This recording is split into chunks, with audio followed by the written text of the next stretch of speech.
All right, guys, we are back.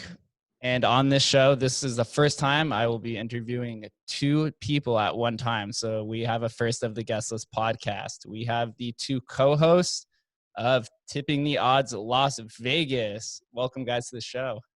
Thank you. Glad to be here. Welcome. Thank you. Yeah, thank you. So we have, I'm sorry, I'm so rude. I didn't even say your guys' name. We have Mitch Silverman and Dr. Kev, or Dr. Kevin Maki, who is an epidemiologist. Yes, but I'm really a podcast host, and I dabble in epidemiology. As we were saying before this, when I was diving into you guys' archives, I'd realized you guys have been around in Vegas or talking about Vegas for quite some time now, about 8 years, over 400 episodes. How's that feel for you guys? Well, so far so good. We really do this as a hobby, and we just like talking about Vegas and like going to Vegas. And so it's been, something that we started as just a way to really capture our conversations. And, here we are several years later, still doing it. 408 episodes ago, I couldn't believe what I sounded like. And ever since then, I've, it's just been going along good. It's important for the people to understand why I'm not letting my appearance be on the video. So if anybody comes up with a good idea, other than me being subconscious about the way I look, just send in an email or something and we'll go for that.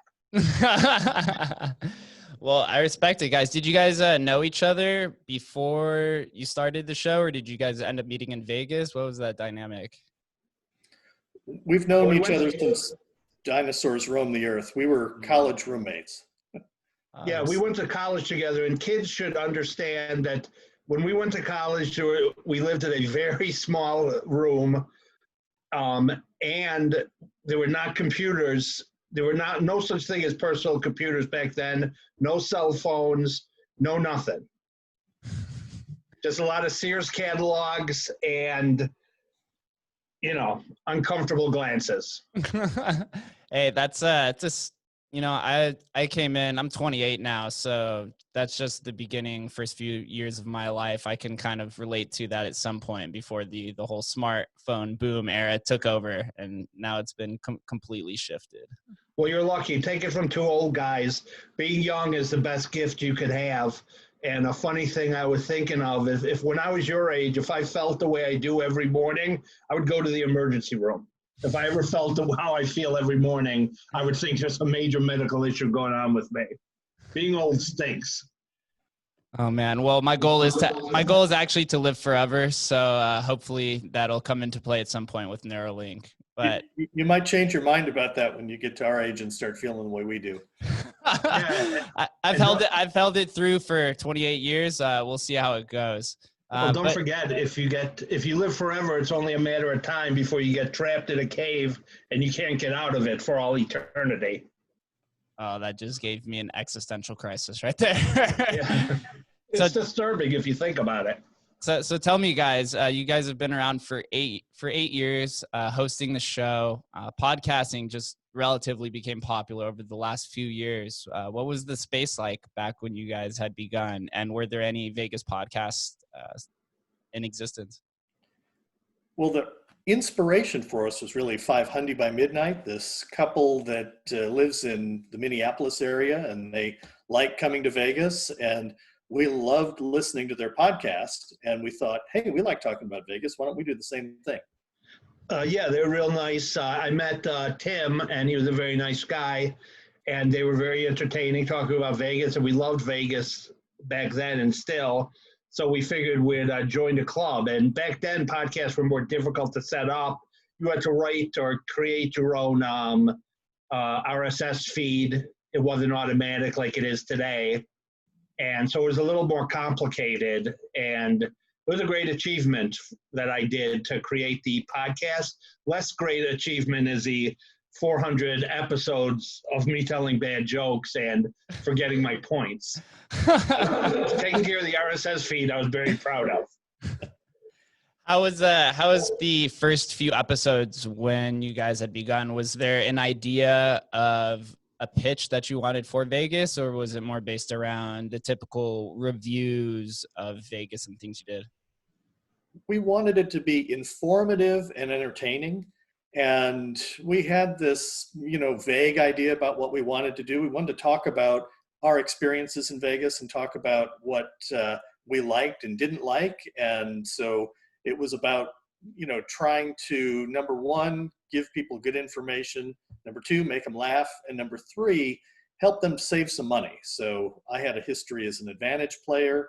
And, we wanted to help people figure out ways to avoid the worst gains in gambling and do some things where they could earn comps and so forth and get more value out of their Vegas experience. Yeah. Go ahead, Mitch. Oh, I was just going to say, and I always thought I was funny and could tell funny jokes, which if I became famous as a famous comedian like Adam Carolla, he always tells a story of how nobody ever thought he was funny and all this stuff. So if I did become famous, it would be a really good story. But since I haven't, and still no one has ever told me I'm funny or anything positive, then it's, maybe it's just true. Kind of sad. And now how Vegas has been progressing, the price just becomes increasingly more superior over time. I can tell you, working at the nightclub, the tables range from thousands to in the tens of thousands of dollars. And that's just the nightclub. But I think the days of penny pinching is kind of over. So you guys is a niche for these different tips and tools to get around Vegas and save some money is definitely needed. Well, mostly on the Strip. I mean, I like staying at South Point, although I have stayed at Wynn, and I love Wynn. But I do want to go to the nightclub like when it's not too late, because I'm usually in bed by 9 or 10. My own bed. I mean, I usually go from bed to bed before then, servicing clients, but I'm usually asleep by like 10 or 11. But I always want to hear the music, because I bet the sound system's really good, right? It'll definitely give you some tinnitus over time. I can tell you that. Well, are you comfortable telling us your wacky story that involves either drugs or hookers? Or are you uncomfortable talking about that? If you know me, I'm comfortable talking about anything. As far as the contract that we have to sign when we are employed, we're not allowed to talk about specifics. But as far as what has happened to like the people that you see, because there's just famous people in left and right. But I can tell you a funny thing that I had seen personally. And so imagine a Grey Goose bottle, right? And so at the end of the Grey Goose bottle, you have kind of just the single where it just becomes more narrow at the top, and you have the pour spout. Well, this poor gentleman fell back into a table, and it went through his jeans. And oh my God. We could just say that he had a very shitty night the rest of his night and the rest of his Vegas stay. That's disturbing. I don't have to imagine a Grey Goose bottle. I have one right next to me now. Yeah, wait a second. You probably saw a lot of famous people, right? You must have seen a ton of famous people. Yeah, Omni has actually been considered the #1 nightclub in the United States for a few years in a row. So are you allowed to say who you've seen or not? No, we're not allowed to, besides the pictures that they put on media. But if you go, we're talking A-listers, right? Yeah, you see them left and right, and they're not really advertised, so you can actually, because I busted tables, so you'll just like walk up and you'll have a famous person, and you kind of have to just treat them as a normal person, which I mean anybody really should, because these people are trying to just get away from their paparazzi and kind of just hang out and have a good time and just not bring a lot of attention onto them. And you can get literally dozens of them in there at one time. And like the VIP section and all that. Yep, that's the VIP where you pay thousands of dollars, and it's nothing to these kind of people. Outside of the clubs, are there any kind of things that you guys like to do in Vegas? We play video poker a lot, and we're just old men, and our joke is that a lot of people go to Vegas to party and get in trouble doing things they shouldn't, but I'm nodding off by 9 p.m., and so it's hard to get into too much trouble. And it would obviously be embarrassing to nod off at 9 p.m. during a lap dance. So, yeah. Go ahead. How long have you guys been coming to Vegas for? 30 years at least, right? Yeah, so I think my first trip to Vegas, I think, was in 1989, which is, I believe, when the Mirage opened. And my first trip to Vegas, I didn't gamble at all. I have some training in statistics, and so on the way home, I picked up a book in the airport about playing blackjack, and I read the book on the way home, and I couldn't wait to get back to Vegas and start counting cards. So that's what I did. And I actually, for a period of about 3 years, earned about a third of my income counting cards in Las Vegas. Oh, wow. That's before they had all of the big eyes in the skies, and it was kind of the only way that they could pick you out is the people at the table now. Well, I mean, it was easier to count cards successfully then, and I wasn't playing for big stakes, but I would play 14 to 16 hours a day. So I would work at my job in a VA hospital. I'd fly Thursday night to Las Vegas. I'd play all night, and then I'd get a hotel room the next morning. And I'm talking about a $20 a night hotel room. And then I'd play, 14 or 16 hours a day, fly back on Sunday. And I was making, $35 or $40 an hour on average, of course, with big swings up and down. And, that was better than working at a part-time job. I used to watch heart monitors as a part-time job, and I got paid less, and it was a lot less fun than counting cards. How about you, Mitch? Did you gamble? Yeah, I gambled. It was funny because back then when I was broke and younger, before I got a decent job, I played video poker, but I was so happy. I once won $200 in a nickel slot machine. And I was happier than I was, winning $1,000 now. Because when you're broke, if you win $200, that's 200 more bucks you got. But nowadays, I'll just go to an ATM or whatever, sell one of my Super Bowl rings, and I'll have unlimited money. So, unlimited because I only play quarter or 50-cent video poker.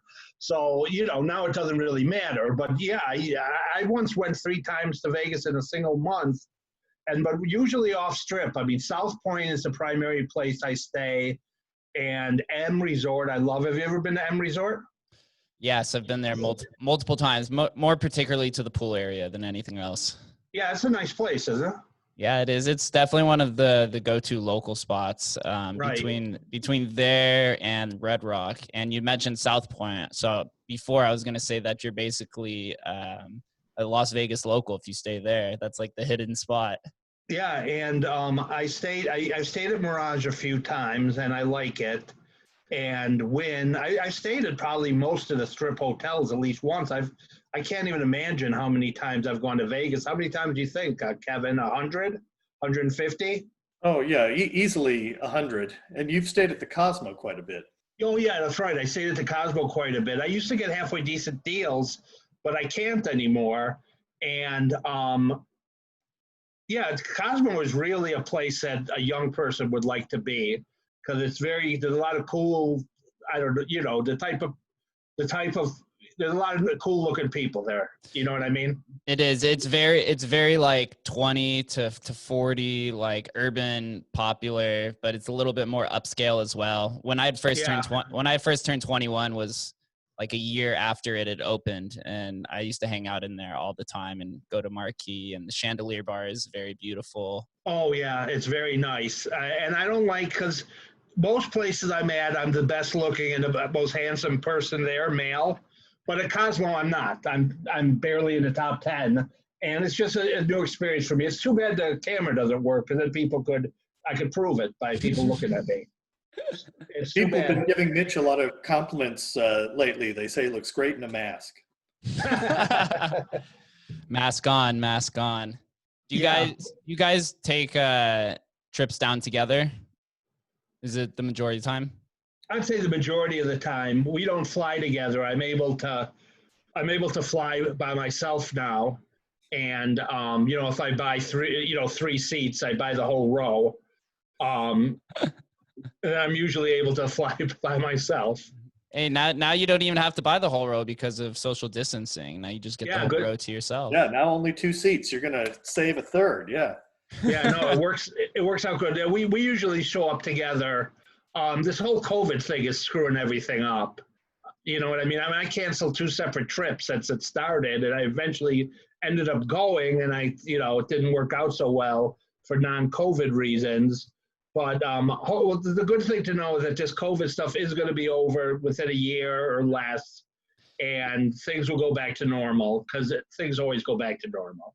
Yes, I know Dr. Kev has some opinions on that. But before we get to that, I just want to stay on the topic of the show for about another 10 minutes. How has your guys' show evolved over the past 8 years? What is the most noticeable difference? And are you guys happy with that? Well, the big evolution recently is that Mitch does another podcast so we can talk about politics, because, he and I agree on a lot of things, but we don't see eye to eye on others. And, it's very polarizing. You alienate half your audience if you talk about politics. So he and Doug from Epic Esquire have another podcast where they talk about politics. And we have evolved to a format where we do zero preparation and we just get on and talk. And we used to put notes together and so forth, but that's just too much work. And our, slothfulness has allowed us to evolve into a completely extemporaneous show. We lose roughly 49% of our people, not the majority, because I praise and compliment the ultimate winner, boss Trump, and some people don't like that. So we go to the podcast I do with Doug at Epic Esquire is called the "Oh Yeah" podcast, because that's the phrase I use. Oh yeah, and people can find that. Although we didn't do one last weekend because both me and Doug are busy, and my computer was having problems. I thought there was no limit to how much Russian porn you could look at on a laptop. It turns out there is a limit. The limit's 1, by the way, before your computer crashes. I have noticed over time, now I've been doing this podcast now for about 3.5 months. And the first few episodes I had written like preordained questions, but it just seems not natural to me. And the flow of the conversation is much more preferred and authentic when you're just talking like just 2 human beings back and forth, and like the legacy media where a lot of things could be taken out of context just because they're trying to essentially trap you into saying something so that you could be marketed as the winner or the loser of the conversation. Right. The media stinks. I tried to do a solo podcast a couple times, just criticizing the media, but I just found it too difficult. It's just, even though I like talking, and usually even when I'm by myself, I'm constantly talking, or at least have a stream of consciousness going on in my head. And but you put a microphone in front of me, I just can't come up with 20-30 minutes by myself. Whoever's good at that, all the people who are good at that, I really got to praise, because it's very difficult. Yeah, a couple of our friends or acquaintances have solo podcasts. So one is Betty in the Sky. She's a flight attendant, and she pulls off a solo podcast. And then Scott Robin from Vital Vegas pulls off a solo podcast. But I don't think Mitch nor I are ever going to have a solo podcast. Dude, yeah, it's definitely stream of consciousness is very tough. I've done one solo episode under the guest list where I went on a riff for about 51 minutes and I enjoyed it, but there's times where you do get tongue tied or you just hit a mental barrier. You're like, man, I don't even know where to keep going. Is this even a form of value for my listeners? Right. You just got to do the best you can. Yeah, I respect that. So as far as now we have COVID's come on, it's taken over Vegas. Vegas is going to have to reshape it. Basically, its reality. I just saw yesterday that Google is sending all of their employees to stay home until July 2021. And so that kind of translates over to where we are headed. What do you guys think is in store for Vegas, and do you think it will recover? Well, I can say, Mitch, you want to? I was just going to say, Dr. Kev, if we're going to do this, you should say your credentials quickly before you start, because they're very impressive. We don't want people to think that he's just another guy who calls himself doctor. I mean, he's the real deal. And why don't you tell us your credentials, Dr. Kev? Yes. Sure. So I am an epidemiologist by training, and I usually don't study infectious disease, although I've had training in infectious disease epidemiology. Mostly what I do is design and conduct clinical trials to test new drugs and things like vaccines and also food products. And so anyway, I've been studying COVID intensively, and at our clinic in Chicago, we're running clinical trials for COVID treatments and some upcoming studies to test vaccines. So I will say that I'm more optimistic than many people that Vegas will get back to normal, because we tend to get back to normal. Things are a big crisis. This is a bigger one than most, but we're going to have more effective treatments. We've got some now, but there are more coming.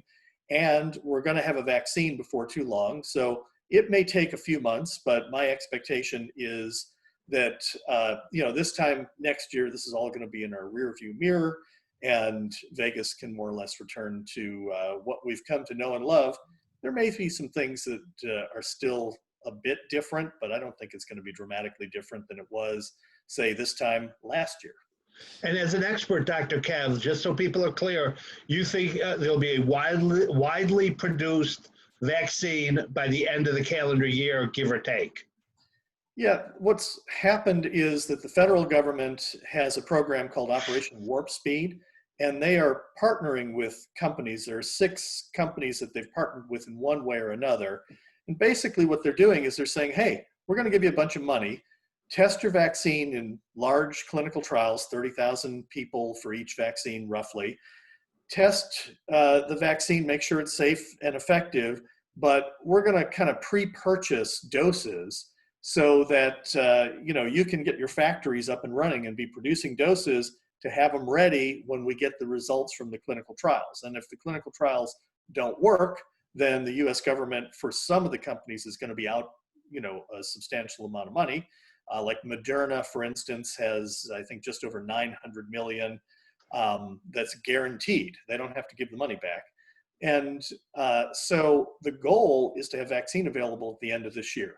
Now, a few weeks ago, there was a lot of concern that we might not have enough infections to actually test a vaccine, but we have tons of infections now. So the silver lining there is that we've got enough infections to test vaccine. The large-scale trials have started for AstraZeneca and the Oxford group. They started in other countries, and the first US phase 3 large-scale trial started this week in the US. And these are studies where they're enrolling huge numbers of people. And so we'll know pretty quickly if the vaccine works or not. And we will, have an answer. So as long as they can get the manufacturing going, we should have vaccine available late this year or possibly early next year. That is literally amazing to hear. I could tell you from working in a nightclub, previously I had Clark County Commissioner Michael Naft on the show, and he was in charge of setting up the COVID response.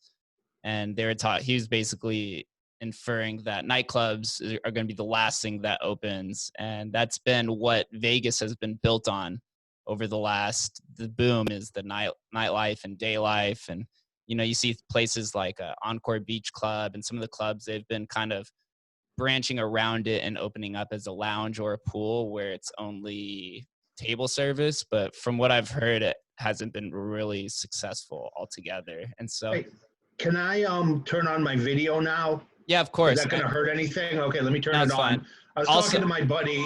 Oh, go ahead. I was going to say, also good news. I actually just got a message from Zoom that they removed the 40-minute time limit. Yeah, I saw that also. So let me start it. My buddy said I should use the video. So there he is, Mitch. What's up, man? So I'm looking at the camera now, right? Yep. You are. Yeah. Okay, so I'll just look at this. Let me move the Zoom over and look at it. It was silly me not doing it. I'm not a good-looking guy, but I'm an old man, and it's not my job to be good-looking. Yeah, you guys are good. You're good, Mitch. Glad to have you on video now. Is that a Star of David that I see hanging as well? It's a mezuzah. That's what we used to wear in the old days. Yes, I respect that. I usually have a Star of David that I wear around town too. All right, let everybody know. especially now more than ever. Yeah, but going on, there has been almost a lack of faith that I see is kind of getting sucked out of Vegas and a bunch of the industry workers because of everything that's been surrounding. And, It's all politics. It's pure politics. They want to hurt one side, and being pessimistic about it hurts one side. I mean, it's a real disease. Everybody knows that. But there's different ways they could have handled it. If, God forbid, Hillary Clinton won, we wouldn't be talking about shutting down the economy. We'd handle it just like everybody would normally handle this. We would never, I like using a saying, if a family has 4 kids and they have trouble making ends meet, they're poor, an option is not to give one of the kids to an orphanage. You know what I mean?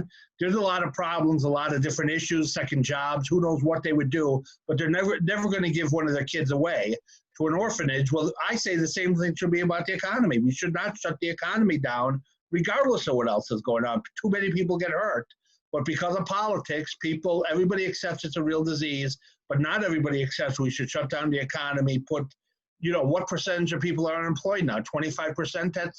That's terrible. It's hard. We're going to have people really struggling. I mean, I'm not struggling. I'm busier than I normally am.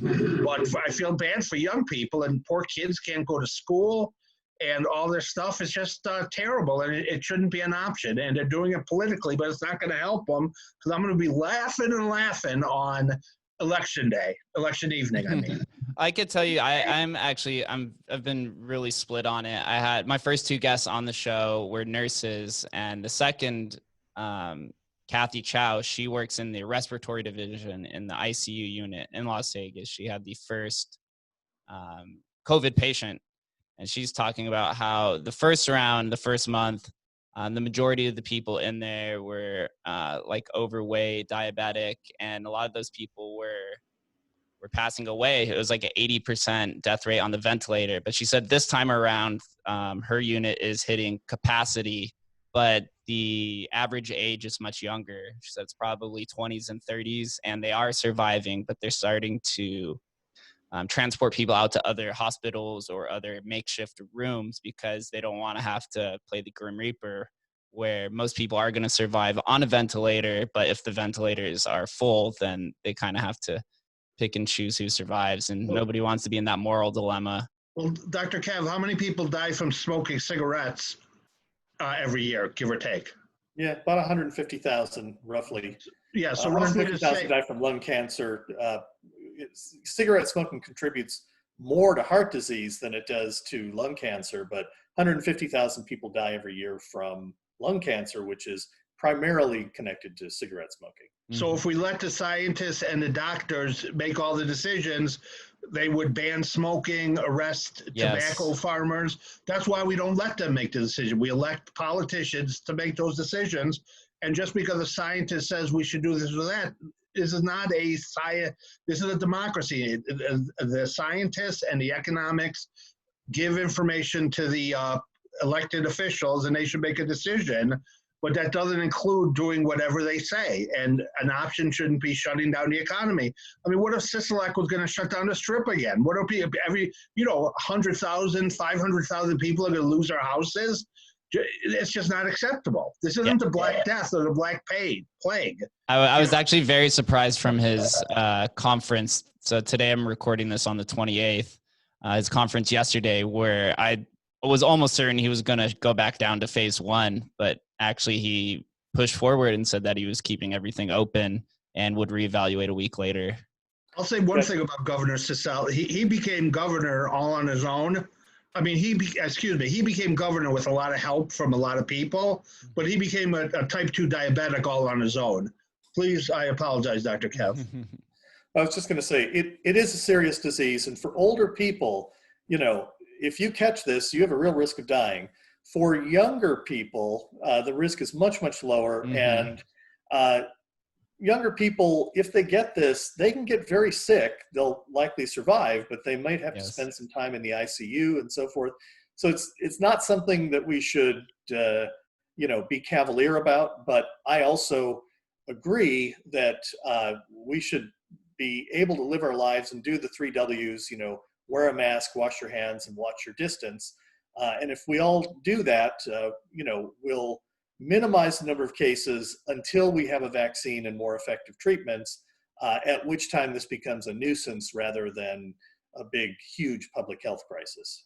Right. Dr. Kev, I have a question. So something that I've been seeing pop up more and more is the after effects of COVID. And some people have been coming down with chronic lung, I don't know, it's not lung disease, but lung problems, trouble breathing, it plays on their allergies and some other different abnormalities. Have you heard anything like this along those lines? Yeah, it's definitely the case that some people are having prolonged issues, and that's not surprising. So as an example, if you get pneumonia, most people after pneumonia don't report feeling fully back to normal for 3 to 6 months. Mm-hmm. And so when you have a serious illness that causes a lot of inflammation and it really wreaks havoc with the immune system, you have a situation where there may be, some people who have, as an example, scarring in their lungs that may have long-term effects on lung function. Also, the immune system takes some time to get back to a normal, steady state. And with inflammation and clotting that occur with this, you can have some things that last a while. My expectation is that most people are going to return to their normal selves after a period of time. It may be weeks to months. There may be a few people who have long-term consequences, but my expectation, although we don't really know because this has only been around for a few months, my expectation is the vast majority of people are going to be back to something, more normal within a few weeks to months. That is good. That is good. All right. So big question. Is it naturally occurring or is it from a biolab? The folks that have looked into this have looked at there would be some signs if something had been genetically engineered, and those signs aren't there.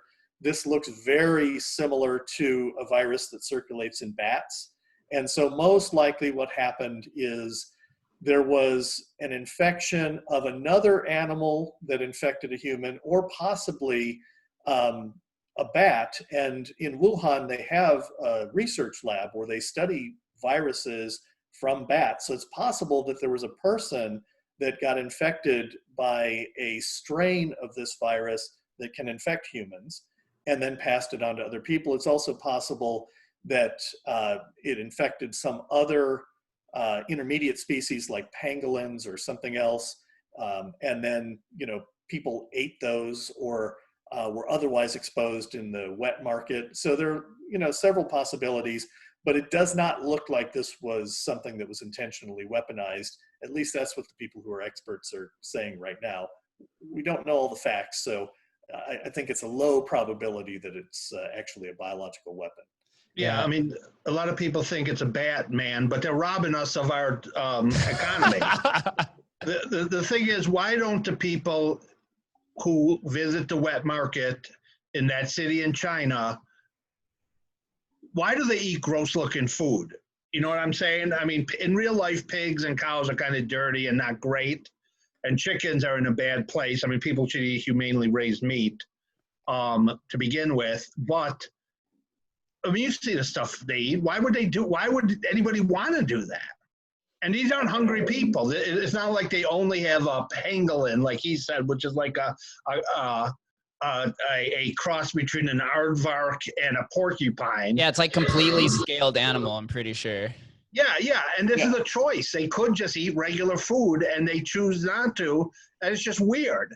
Yeah, I've totally stopped eating pangolin, so I've cut pangolin completely out of my diet. But, people who, have gone through periods of extreme poverty, like in rural China in years past, they eat whatever they can get their hands on. And so eventually, you develop a taste for these weird things. And in China, they eat a lot of things that I wouldn't generally consider food. I worked in a Chinese restaurant for 3 years, and, we would serve what's on the menu to the customers. But at the end of the night, the people who worked there would make authentic Chinese food. And about 40% of what they were serving up to the staff, I would take one look at and just run the other way.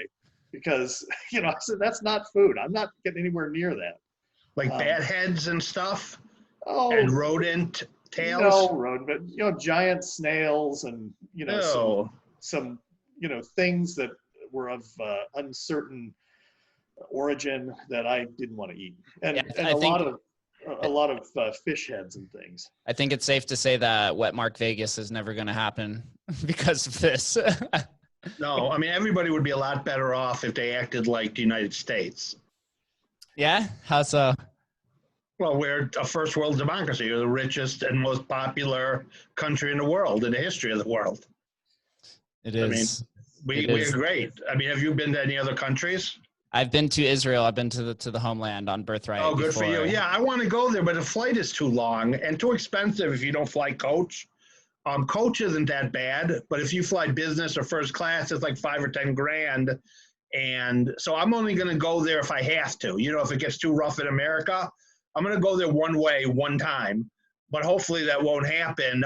But yeah, when the people complain about Gaza, or to a lesser extent the West Bank, Gaza, they say, oh, it's so poor. It's poor compared to Israel because Israel's a first world country. Gaza's not poor compared to Egypt. They both have the same GDP and standard of living. It's only poor compared to Israel. So when people complain about how the Palestinians are poor, it's because, well, they're just like the rest of the Arab world. They're poor. If you compare it to Israel, Israel's like France in the Middle East. It's a first world country. You get what I mean? It's similar to the United States and parts of Mexico, which are poor, although most of Mexico isn't poor, but parts of Mexico are poor compared to the United States. But compared to Guatemala, it's the same. Yeah, That's why countries need to get ahead and be more like us, so everybody could be middle class. Yeah, I mean, I don't think GDP is an exact correlation to quality of living. Just because, you can have a rich area with a bunch of poor areas in the middle, and the separation and the decimation of the middle class can kind of be overseen. Well, you're not a peace now type of guy, are you? No, I don't really have an affiliation to anything, pretty much. Did you go to Birthright? I did, yeah. So, good for you. Yeah, so Papa Sheldon Adelson got to pay for that pricey ticket and that 13-hour flight one way, which was... Did you have a good time? I had a blast. I have to say... Oh, go ahead. Yeah, I went in winter of 2012, and I have to say that was like when one of the Gaza alerts were going on. Yeah, that was one of the wars in 2012. Yeah, in Gaza. I never felt safer, honestly. You see military people. Everyone there in Israel's pretty in shape as well. We went all up and down, to the most northern end where you could peer into, what is that, Jordan and Syria up north. In Syria, yeah, you see and Lebanon. In Lebanon, you see the few miles stretch that's just separated by some barbed wire and some mines and pits. So you went to the Golan Heights and did the whole thing? All the touristy stuff where all the Israelis get to make fun of us because we're white Americans. Did you see a lot of, and one thing I bet you notice is Israel's not really a white country, is it? No, it's not. It's very Middle very Eastern. ethnically diverse, and a lot of good-looking women there, right? Yeah, actually, I went to one of the clubs. This was before I was 21, and we tried to hit on a bunch of the Israeli women, and they pretended that they didn't speak English. And I was like, I know you guys speak English. That's the primary language there. Yeah, that's one thing that wouldn't happen to me if I was there. Be rejected. That's cool. Good for you. I wish I would have done something like that when I was younger. But I have a shoebox with a one-way ticket to Israel with a revolver and 10 Krugerrands and my passport in case I have to make a quick exit. and good for Uncle Shelley for promoting that. Yeah, he's a great guy, Sheldon Adelson. He gets a lot of flack for being kind of like a far-right Republican, but he's a very giving person, and he was I got to meet him in person, and in API, we did the honorary introduction where all the brothers that did the convention in Las Vegas, we got to surround him and induct him into the fraternity honorarily. That was pretty cool. But nice. As far as an employer in Vegas, he paid all of his employees plus their tip compliance rate through this entire pandemic, which I think Wynn is the only other casino establishment that did that. Yeah, Wynn just announced furloughs. So did he? So Wynn just announced furloughs. I don't know about Sands, but they can't do that forever, and so that's another reason that I'm hopeful that the economy will, come back, and I especially anticipate that it's going to come back, once we have a vaccine. Let me say that the two casino companies that are universally said the most generous to the workers, Wynn and the Venetian and, LVS, they're the two that are associated with the Republican Party. Because Wynn was part of the Republican Party. He was head of the Nevada RNC. And Adelson, everyone knows, is a hardcore Republican supporter. So people should just think about that when they badmouth, because the guy on Twitter now is badmouthing Republicans. Just think about some objective facts. Yeah, don't get your news from CNN. I completely do. I don't really watch Fox or CNN anymore. That's kind of one of the reasons why I turned into podcasting, because independent journalism and decentralization I'm really big in.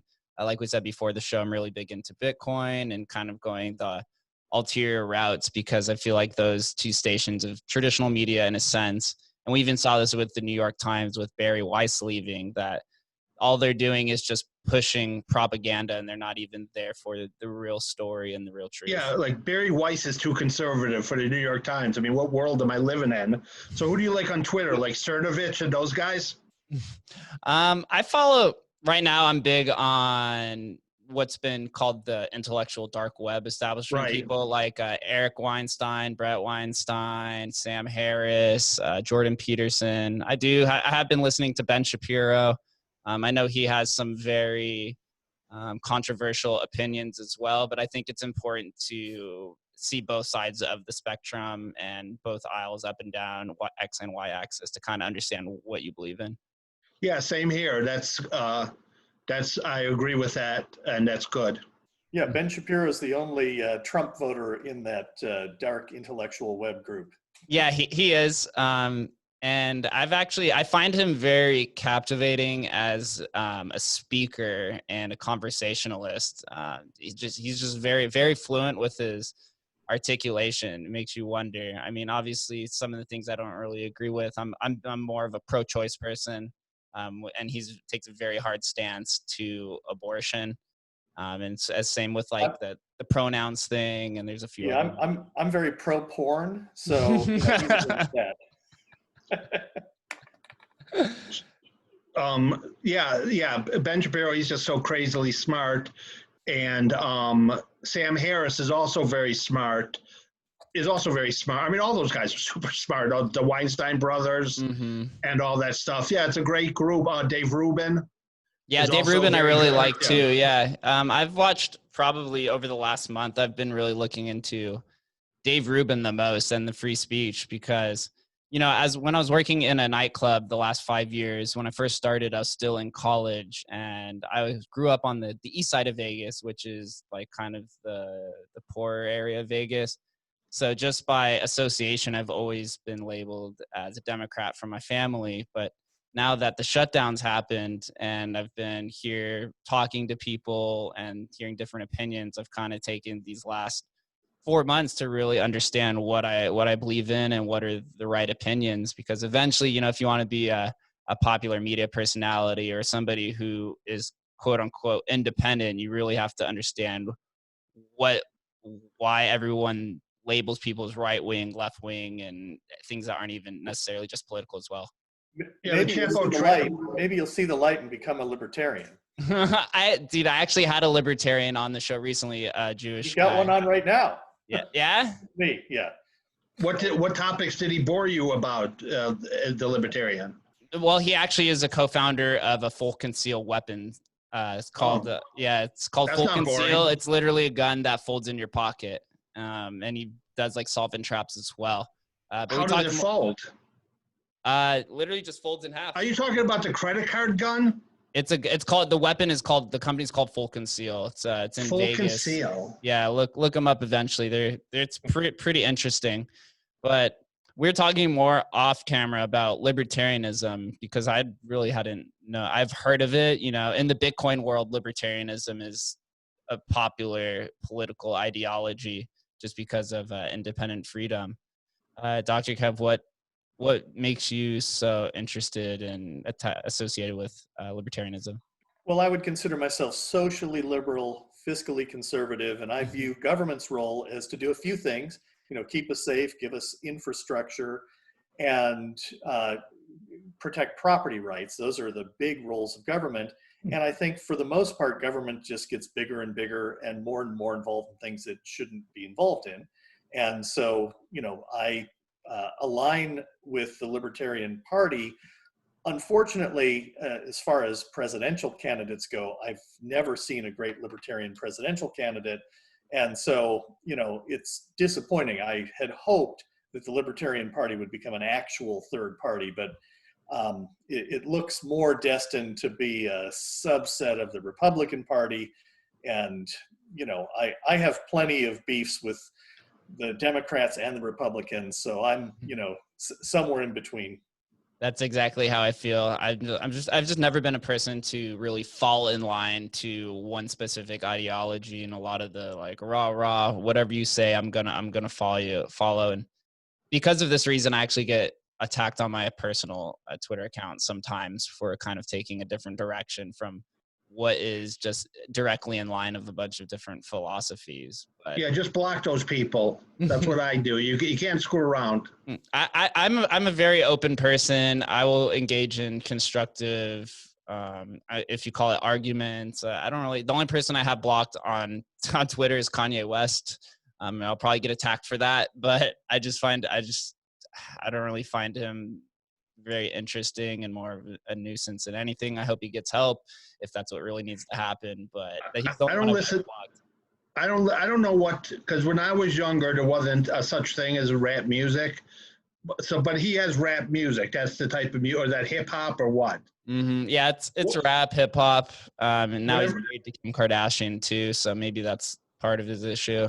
I like his records, and I don't really like rap or hip hop or modern music. But I like his music. I mean, people generally like his music. He's considered one of the best musicians, since the time of Charlemagne.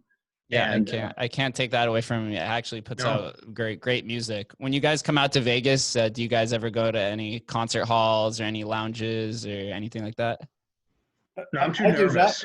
Not when I go with Mitch generally, but so my wife has come out with me, and we've gone to concerts, and I keep trying to get Mitch to go to various like Santana groups. Santana, I want to see Steely Dan, which I've seen a number of times, but not in Vegas. I want to see Aerosmith. The types of music where the average age in the crowd is roughly 70. I don't like being in public and being in large crowds. Just to give you a good idea of my psychological issues. I take so many pills in the morning that I'm actually full until lunch. That's my breakfast.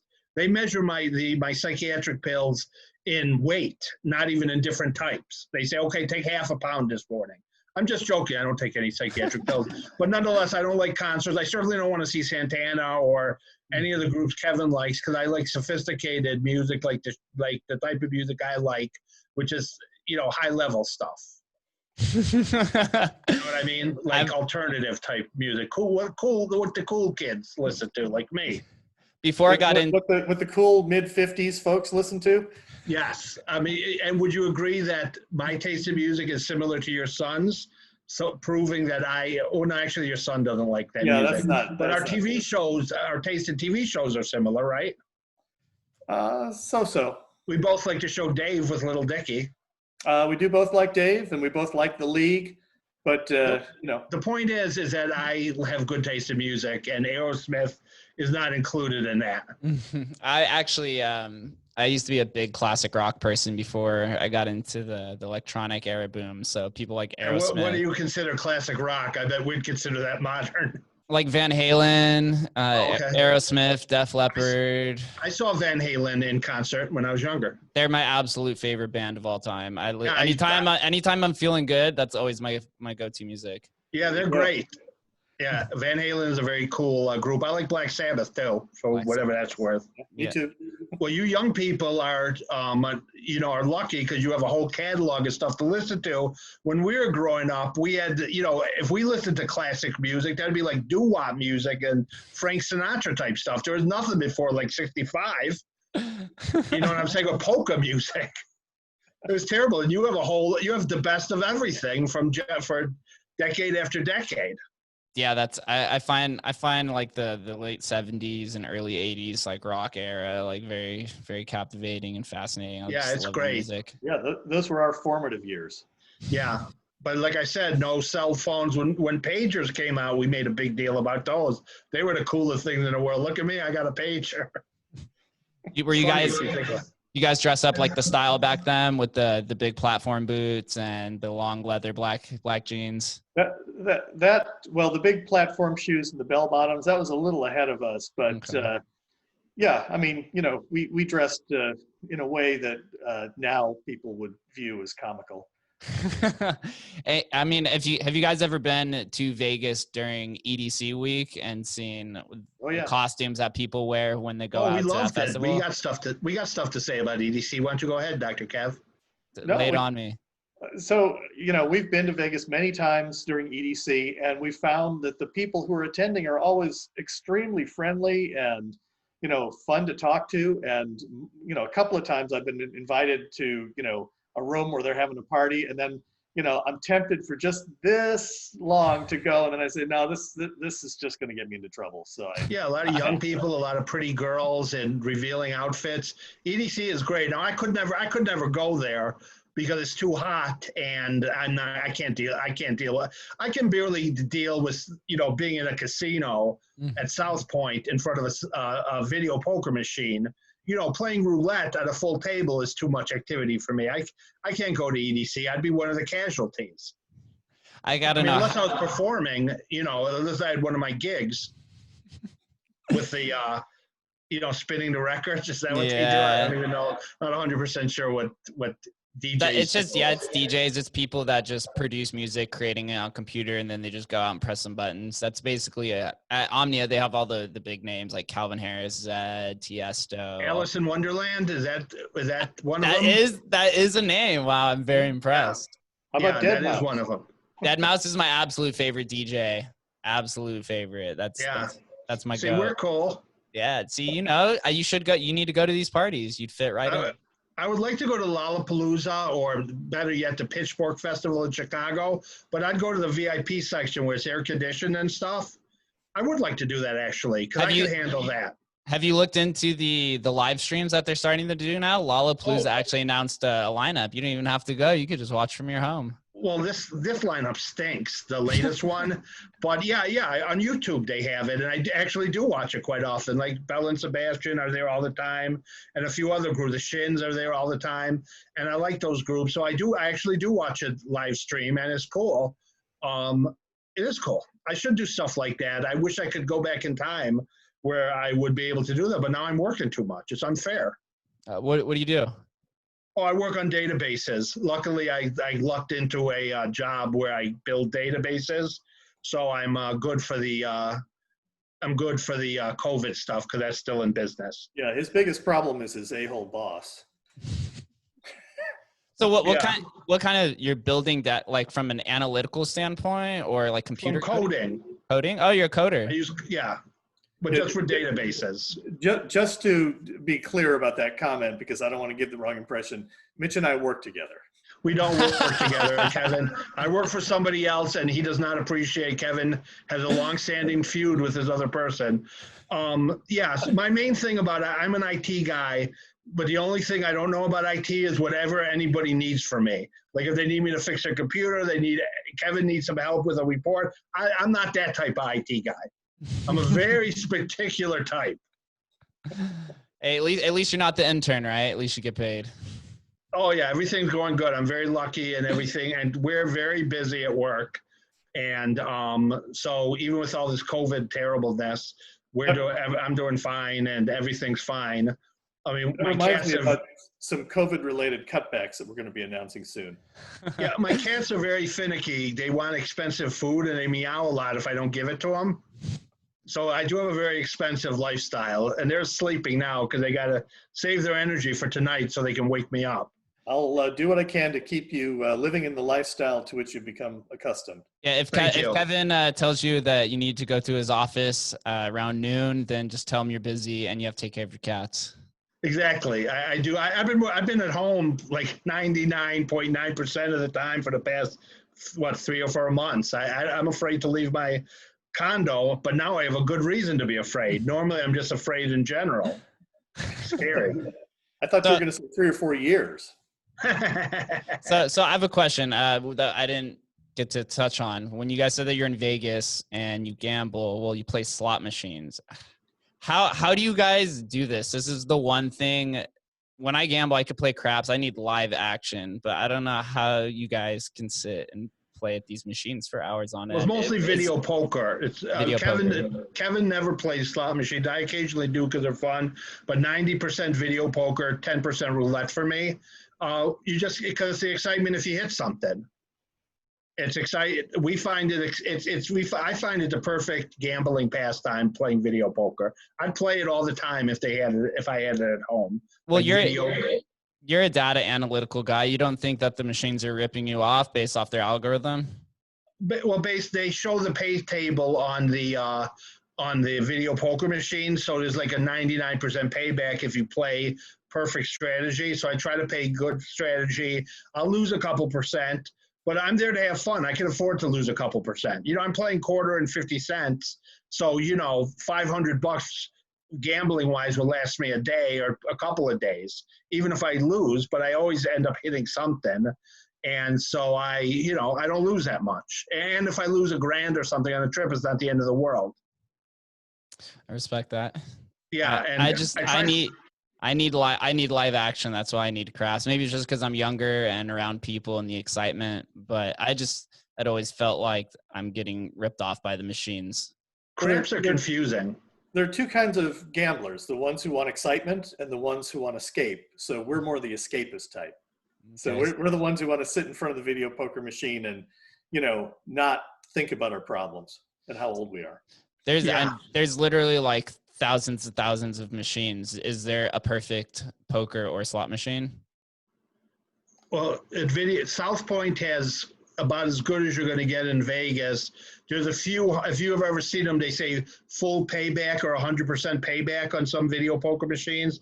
They have those floating around. Those would be perfect. The difference is, I think, on deuces, they give five back for a 4 of a kind, I think is the difference.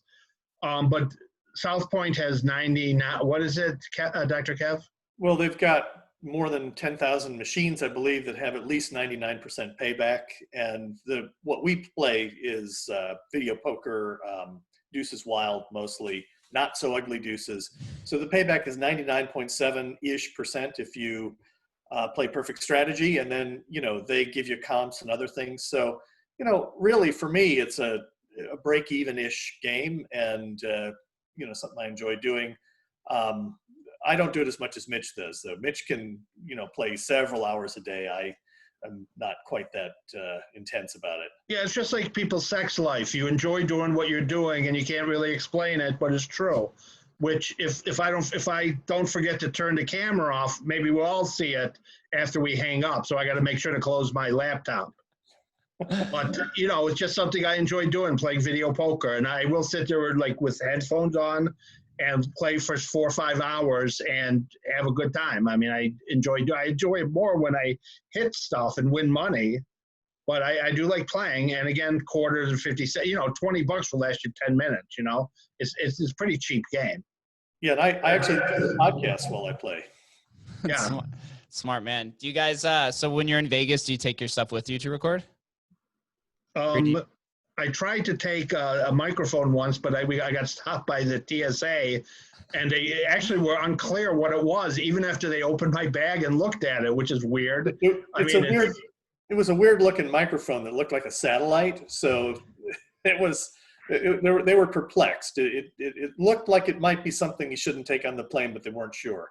Yeah, so in any case, no, we usually just record like I'm doing now on the microphone of my computer. Our podcast, the content is king, and once in a while, my jokes are so good it doesn't matter about the sound quality. Yeah, I mean that Batman and Robin joke that you said earlier was perfection. That was my favorite. Thank you. So That's far. one. Slid right Yeah, in I there.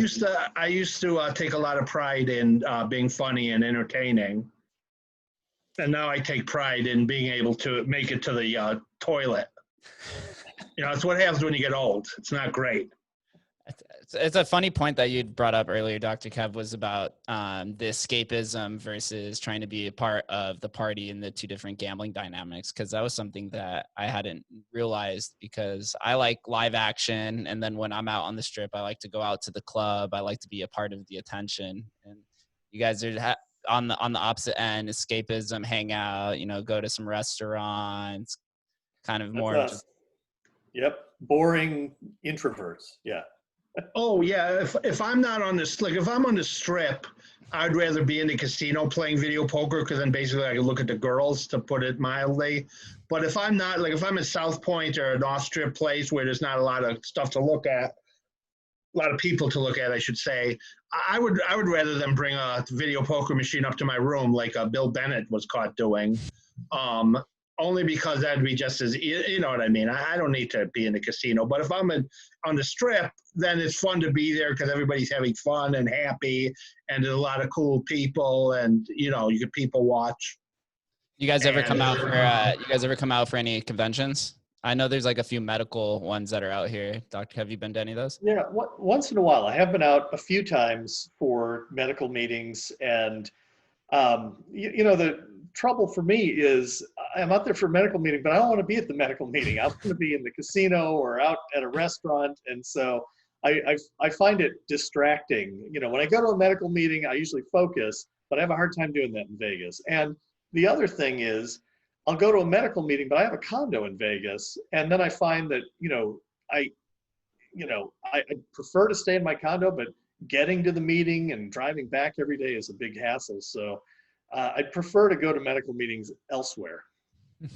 So you Yeah, go ahead, Mitch. Go ahead. I was just gonna say I've never been to a convention, nor, if I remember right, I've ever eaten a pear. But what were you gonna say?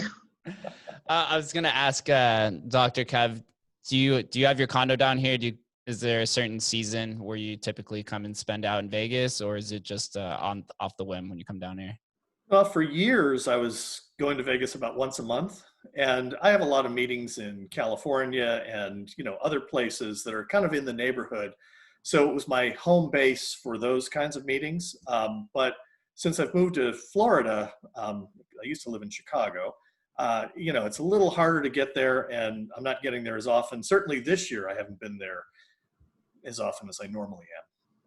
Yeah, but once things get back to normal, we'll start going there more often and having a good time, right? Oh, absolutely. I'm ready to get back there anytime. So what do you think? Yeah. Once there's a vaccine set, you guys are down here in a few weeks? Oh yeah, for me, I mean, we have been one time during the pandemic, and I'm happy to go again. I'll take precautions and be careful, but I'm not gonna, not go to Vegas because of the pandemic. And then, when there is a vaccine, the first question is how many people are going to get it, because to reach herd immunity where, you're not passing it along. I think we have herd immunity in some places like New York, New Jersey, Massachusetts, and Connecticut. But, it's going to take vaccinating millions of people before we reach that herd immunity and can go back to something more like normal life. But it will be this time next year, without a doubt. Yeah, I think yes. But one thing we have to keep in mind is that even with a vaccine, we have a vaccine for influenza, and we still have 35,000 people on average a year who die from influenza. So a vaccine doesn't mean it goes away. It just means that you won't have huge outbreaks. So this is going to be with us for a long time, but I think we can go back to something more like normal life once we have enough people vaccinated. Dr. Kev, are you good time-wise? I'm fine. Yep. Yeah. Okay. We'll close it up here in a second. Yeah, man. I hope at this point next year that we can all sit down and have a beer, hang out, something like that, become a little bit more I would acquainted. love that. Next time we're there, we should definitely meet up. Yeah, I live out right now. I live out in the art district, so outside my window is literally the stratosphere that you could see. Oh well, my thing about downtown is I won't go. Two things. First is I won't like I consider the stratosphere like a sundial, and anywhere the stratosphere shadow casts a shadow on, you don't want to be.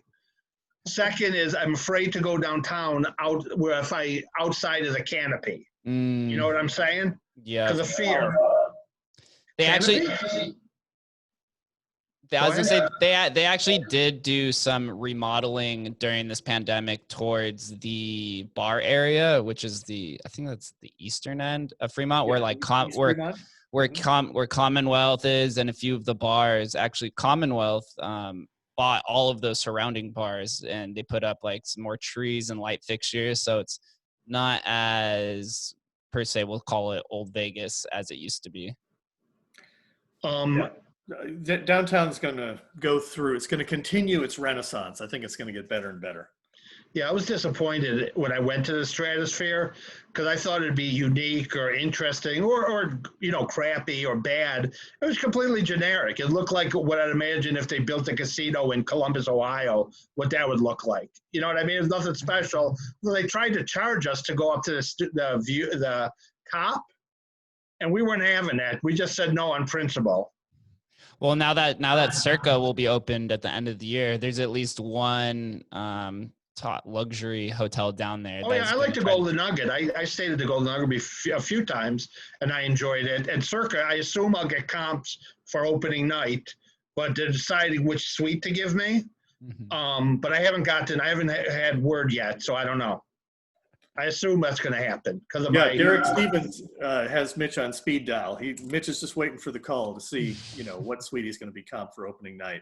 Exactly. That's the way it should be, but I'm waiting for it. I did get a good offer from the Win because I think they're hurting for people. Yeah, I've heard from some coworkers that the clubs that have turned into lounges aren't doing so well, but I've heard some of the gambling on the floor is actually doing pretty well. But the restaurants, I know, are hurting all around. Yeah, it's a bad time, and there's nothing anybody can do about it. And but it'll get back to normal once the vaccine comes, and that'll be the only thing that'll help. I don't think it's going to be anything until then. Do you agree, Dr. Kev? Do you think it's going to pretty much be the same as it is now until there's a vaccine? Yeah, there's one thing. There are antibody treatments that are in development that I'm really enthusiastic about. I think they're going to cut the death rate a lot. And so that could be a bit of a game changer, but the real game changer is going to be a vaccine. Do you want to talk about, Dr. Kev, a little about the work you're doing involving the vaccine? Other than to say that we have a research clinic and we run clinical trials to test both treatments and vaccines for COVID. And so the first vaccine studies have started in the US, the first large scale studies. And the first one that's kicked off, we're not involved in, but there are others that are going to be following shortly that we will be involved in and a site for. And we're currently running some treatment studies that I am very excited about. And I'm not involved in any of that stuff because I'm a mid-level worker, not a high-level worker. He's a data manager. We keep him in a small room, and he massages the data in that room. As long as the cats are involved, right? They get to come hang out too. They are hindering my work. They're not helping. And considering how much I partied and how little I worked in college and after college, and currently, I'm lucky I can even support myself, to be honest. I'm lucky I have a job. Hey, Dr. Kev saving the world in many different methods. Yeah, he is literally working on official COVID stuff. You have a true expert on your podcast. You should be happy. That is awesome. Dr. Kev, before we go, outside of COVID work, what are your main specializations within the epidemiology? Well, usually what epidemiologists do is they measure things in people and then they follow them over time to wait for bad things like heart attacks and strokes and cancer. And so if you want to get an epidemiologist really excited, say, oh, we've got a lot of heart attacks in our study sample, which is why it's a bit ghoulish. And if you want to scare kids at Halloween, you dress up as an epidemiologist. But I'm not a traditional epidemiologist. What I do mostly is related to cardiometabolic health. So I study how to prevent and treat heart disease and diabetes mostly. And so my main area of specialization is lipids, cholesterol, triglyceride levels in the blood. And so we're doing a lot of studies on drug therapies and lifestyle therapies to try and reduce risk of having a heart attack, because more than half of us guys are at some point in our lives going to develop cardiovascular disease. So I'm trying to push that off for me as late, in my life as possible. I respect that. Go ahead. As a layman, as a guy with no scientific background, all the stuff regarding nutrition and cholesterol and veins and arteries, all that stuff is much more complicated than people think it is. It's crazily complicated with so many different aspects to it. It's ridiculous. It's very complicated. Yes, I actually went to UNLV and graduated with a kinesiology degree. So that on the most basic level, I have fundamental knowledge, and I wanted to go into strength and conditioning, and sports nutrition was kind of my specification until I started working on the strip and working in the club and going down the entrepreneurial route. But that is something that I hold dear to my heart. My undergraduate degree is exercise science research. And then, I went on to study other things in graduate school, but, we're kindred spirits in that way. That we are. UNLV actually has a really good kinesiology program, health science. And one of the doctors that I had as professor, his name was Dr. Golding was one of like the pioneers for XPhys. I'm pretty sure. Have you ever heard of that doctor, Kevin? Was his first name Philip, or is it a different person? I believe so. It was an older man. He was like in his late 70s when I was there, like 5 or 6 years ago. Yeah, I believe I know who that is, and he was a pioneer, a giant in the field. Mm-hmm. Yeah, he had dozens and dozens of publications. But before we go, I always ask 2 of the same questions to everybody. So the first question, you guys will probably be able to pool it, and I'll let you guys decide on who wants to answer this. But the year is 2030. What does Tipping the Odds Las Vegas podcast look like? Well, I'll just say, then we're talking about President Donald Trump Jr. Are you sure it's going to be Ivanka by that time? It could be. I'm trying to do the math and make sure. It might be during Trump's 3rd or 4th term. He'll be so popular, the American people will demand it. But that's what I assume we're talking about. Or my recent death and the funeral that Dr. Kev had to go to for me. I assume that's what we'll be talking about. That's kind of morbid, but not. It's nobody gets out of here alive. You know what I'm saying? It's true. You got anything to say about that, Dr. Kev? You guys think you'll still be doing the podcast in 10 years? I assume we'll be friends for the rest of our lives until Kevin stops liking good jokes and funny conversation. Or tells you to go to his office. The only question is whether or not we're still, recording our conversations or we're just having them. Yeah, we might not be working together, but I'm sure we'll still be friends. Absolutely. Yeah. Cool. And last question is, I'll let Dr. Kev go first, is what does Las Vegas mean to you? Oh, Las Vegas to me, it's interesting because my initial exposure to Las Vegas sort of got me into thinking about gambling and statistics as it relates to gambling. And it's really affected my whole worldview. So my whole existence has been about trying to figure out where I have an advantage and how I can turn that advantage into the objectives that I have, how I can leverage an advantage into success, in business and science, financially, and so forth. And I attribute a lot of that to that trip to Vegas I took in 1989, where I bought that blackjack book, and it sort of changed my way of thinking about the world in a manner that's been extremely beneficial over the last, whatever that is. How many years is that since 1989? It's a long time, decades. 31. Yeah. And how about you, Mitch? Okay, well, what Vegas means to me is the place where I lost my virginity And I got to tell you, 2017 was a crazy year all around. It was a great year for me. And that's what I'll remember it as. No, it's just a fun place. My mom, an unrelated, my mom used to live there. It was it was a place that was fun. It was always a place in the past more than now where you could brag about going there. Like if you're going to Vegas, everybody's like, oh, that's so cool. You're going to Vegas. I'm so jealous. Oh, Mitch, you know about Vegas. It was like a status symbol. It made you look cool. And now it's less so that because everybody goes to Vegas, but it's still a fun place. I mean, it's a place I like being at, especially when I'm staying at M, especially. South Point's okay, but M's like a resort and it's a lot better. Or a nice place on the strip like Wynn or something like that. Less so Mirage. Mirage is okay, but it's certainly not something you look forward to. It's a hotel, while the Wynn's an experience. And M's an experience too. Oh, and Cosmo also. Because the bed is very comfortable. In the pool, the bamboo pool, the mellow pool at Cosmo? Yeah, the one that caught on fire a few years ago. Yeah, caught on fire, yeah. And not in the good way, like with a DJ spinning his tunes. Right? That's what those people say, right? Kids. How can all of the listeners get in touch with you guys and maybe Dr. Kev, your work as well? Sure. Well, first place to go is tippingtheoddslasvegas.com. Check out our website, and there are email addresses there or other ways that you can get a hold of us. And so, that'd be the main way. Yeah, they can find me on Twitter. That's probably the best way. I'm, Tipping the Odds Podcast Mitch. Just search for me. And that's how to do it and to get a hold of us.